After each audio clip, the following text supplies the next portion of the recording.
El 5 de marzo de 2009, Michael Jackson subió a un escenario en el O2 Arena de Londres para anunciar los 50 conciertos más esperados de la última década. 50 años, un traje negro de 3 piezas, el cabello oscuro perfectamente peinado. Aplausos ensordecedores, flashes desde todos los ángulos. El mundo veía a un hombre listo para su regreso. Lo que las cámaras no capturaron, lo que ningún flash iluminó esa noche, era lo que ya estaba ocurriendo dentro de ese cuerpo. Y lo que vendría después, en los meses siguientes, quedaría registrado en imágenes que hoy son imposibles de ver sin preguntarse cómo nadie lo detuvo a tiempo. Hay fotos que cuentan más de lo que cualquier autopsia puede revelar. Hay imágenes que, vistas en orden cronológico, forman una línea recta hacia el 25 de junio de 2009. Y la historia que esas fotos cuentan no es la historia que los medios publicaron durante aquellos meses. Es otra, más silenciosa, más precisa, y por eso mismo, mucho más difícil de ver. Para entender lo que esas imágenes revelan, hay que retroceder no al 2009, sino al verano de 2008, Las Vegas, Nevada. Un año antes de la conferencia de prensa en el O2. Un fotógrafo llamado Mike López capturó ese verano una imagen que circuló por todos los tabloides del mundo y que muchos descartaron como sensacionalismo. La imagen mostraba a Michael Jackson siendo empujado en una silla de ruedas por las calles de Las Vegas. Bajo el sol de agosto, llevaba pijamas, una mascarilla quirúrgica cubría su rostro, un pañuelo negro alrededor del cuello, una gorra de béisbol de los Marines sobre la cabeza. López describió lo que vio así: se veía muy frágil, su piel estaba escamándose, se veía tan delgado y demacrado. Jackson había ido a una librería Barnes & Noble con sus 3 hijos. Estuvo dentro 2 horas. Los empleados de la tienda sacaron sus compras en bolsas hasta un SUV que esperaba afuera porque Jackson no podía cargarlo él mismo. Jack Wishna, promotor de espectáculos en Las Vegas que había estado negociando una residencia de Jackson en la ciudad, le dijo a CNN en una entrevista posterior que durante esos meses en Las Vegas el artista frecuentemente parecía drogado e incoherente, y que a menudo estaba tan débil que necesitaba la silla de ruedas para moverse. Esa descripción, drogado e incoherente, venía de alguien que tenía interés financiero en que Jackson estuviera bien, en que pudiera trabajar, en que pudiera subirse a un escenario. No de un enemigo, no de un crítico, de un hombre que necesitaba que Jackson funcionara. Esas fotos de Las Vegas, que el mundo descartó en 2008 como excentricidades de una celebridad excéntrica, hoy se leen de una forma completamente distinta. Porque lo que se veía en ese hombre en silla de ruedas, con la piel escamada bajo el sol de Nevada, no era rareza. Era el comienzo visible de un deterioro que ya llevaba meses desarrollándose. El 5 de marzo de 2009, cuando Jackson subió al escenario del O2 para anunciar su gira, los medios lo describieron como enérgico y entusiasmado. Pero si se analiza el video de esa conferencia de prensa con distancia, hay algo que no cuadra. Randy Phillips, el CEO de AEG Live, confesó después que en ese momento Jackson pesaba aproximadamente 130 libras, unos 59 kilos, para alguien de casi 1,75 m, y que incluso eso era pesado para él. Phillips también declaró durante el juicio por muerte culposa que él mismo había llevado a un asociado al set de ensayos, cuya única función era recordarle a Jackson que comía. Que el coreógrafo Kenny Ortega cortaba el pollo en trozos pequeños y le ponía el brócoli frente a la boca durante los ensayos, como se hace con un niño pequeño. Esas declaraciones vinieron de personas que querían proteger a AE, que tenían razones para minimizar el deterioro de Jackson. Si ellos describían eso, la realidad era peor. En mayo de 2009, John Shearer fotografió a Jackson durante los primeros ensayos de This It en el Staples Center. Esas fotos, tomadas con acceso exclusivo de AEG, muestran a Jackson trabajando con Ortega, en ropa de ensayo, completamente activo. En esas imágenes de mayo, todavía había algo que podría llamarse energía funcional. Los movimientos eran reconocibles.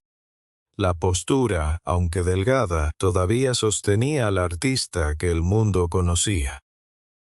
Pero entre mayo y junio, algo cambió, y los testimonios de quienes lo vieron durante ese período son más perturbadores que cualquier fotografía. Karen Fay llevaba más de 20 años siendo la maquilladora y artista de cabello personal de Jackson. Conocía su cuerpo mejor que nadie fuera de un médico. En una reunión de abril de 2009, Fay describió a Jackson como muy animado, pero delgado. 4 palabras, 2 positivas, 2 de advertencia. Pero cuando llegó junio, según su propio testimonio bajo juramento durante el juicio civil de 2013, su evaluación cambió por completo. No era el hombre que yo conocía, declaró. Actuaba como una persona que yo no reconocía. Durante los ensayos de mediados de junio, Fay dijo que Jackson parecía muy estoico pero aterrorizado, que repetía constantemente la frase «¿Por qué no puedo elegir?», una y otra vez, que nunca lo había visto tan demasiado, y que en esas semanas finales Jackson llegaba a los ensayos temblando de frío en un set que no estaba frío, que pedía que le pusieran más calefacción cuando no había razón para que sintiera ese frío. Ese tipo de frío, ese temblor sin causa ambiental, es uno de los efectos secundarios del uso prolongado de sedantes potentes sobre el sistema nervioso central. La última vez que Fay lo maquilló para una aparición pública, describió sus manos como extremadamente frágiles.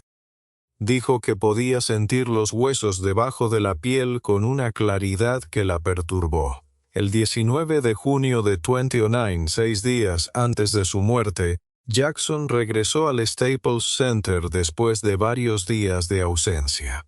Había faltado a múltiples ensayos sin aviso.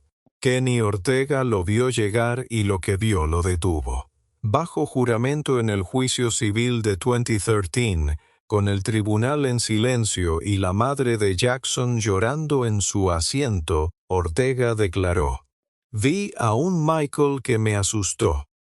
Describió su apariencia como muy perturbadora. Jackson no era coherente cuando llegó esa noche.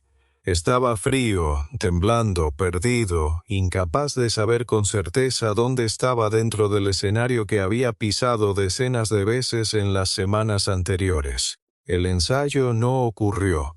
Fue la primera vez que Ortega lo veía después de varias ausencias, y lo que encontró le dejó claro que la gira no podía seguir así. Esa misma noche, pasada la medianoche, Ortega le escribió un correo electrónico a Randy Phillips, el CEO de AEG Life. Ortega tuvo que detener la lectura de ese correo en voz alta en el tribunal porque se quebró completamente.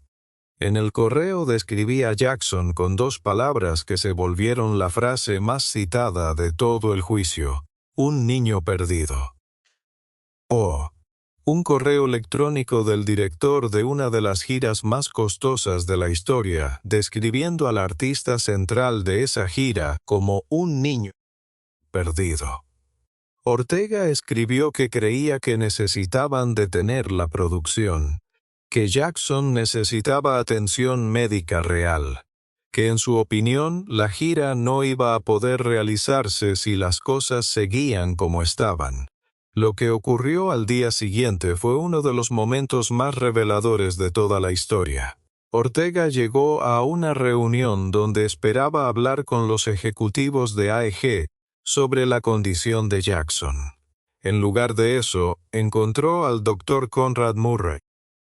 Murray le aseguró a Ortega y a Phillips que Jackson estaba bien y era perfectamente capaz de continuar los ensayos. Phillips no contradijo nada de lo que Murray dijo.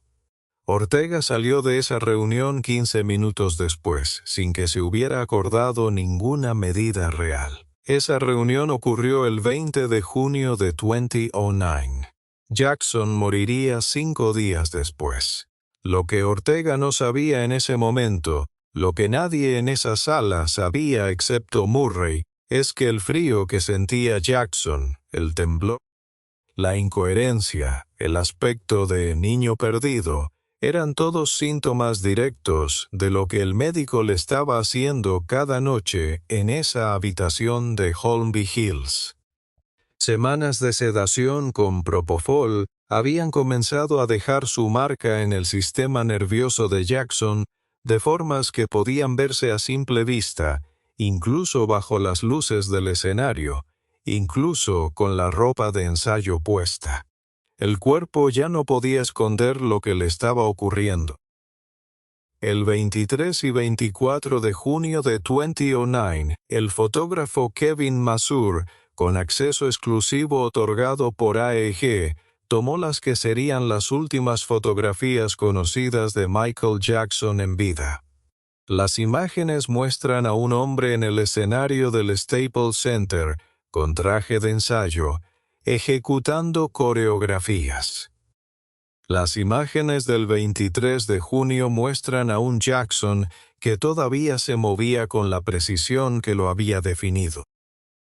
Los que estuvieron presentes en ese ensayo dijeron que esa noche estaba completamente entusiasmado.